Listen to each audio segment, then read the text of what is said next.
ለአንድ ስራ ወደ ባቱ ከመጣ 4 ቀን ያህል ሆኖኛል። በየመሃሉ ክፍተት ሳገኝ ወደዚህ ወደ ደንበል ሐይቅ እየመጣሁ ቁጭ ብዬ አስባለሁ። እዚህ ስመጣ የተደበላለቀ ስሜት ይሰማኛል። በአንድ ጎን ደስ ይለኛል፣ ኩራት ይሰማኛል። ምክንያቱ ደግሞ ተፈጥሮ እንዴት እንዳደለችን ይሰማኛል። በአንድ ጎን ቁጭት፣ ህመም፣ ሐዘን ይሰማኛል።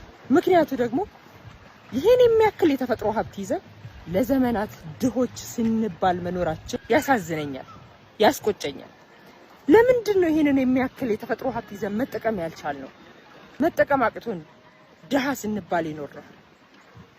በጣም ያማል። አሁንም አረፈደም። ሀብቶቻችንን እንወቅ። ከፈጣሪ የቀረ የለም። ተፈጥሮ ያላትን ሁሉ ቸራናለች። የቀረው ከኛ ነው። እንስራበት፣ እንጠቀም። ድሃ የሚባል ስም ኢትዮጵያ ነው የመጠናት። አይገባንም። አቦን ደለቸብቴ ዳለቻቢናን ቡሪ ገባቴ አቦን ደለቸብቴ ዳለቻቢናን ቡሪ ገባቴ ለኪያ ገዲጋሎ ናምኒሪያን ገብረ ሰብለቴ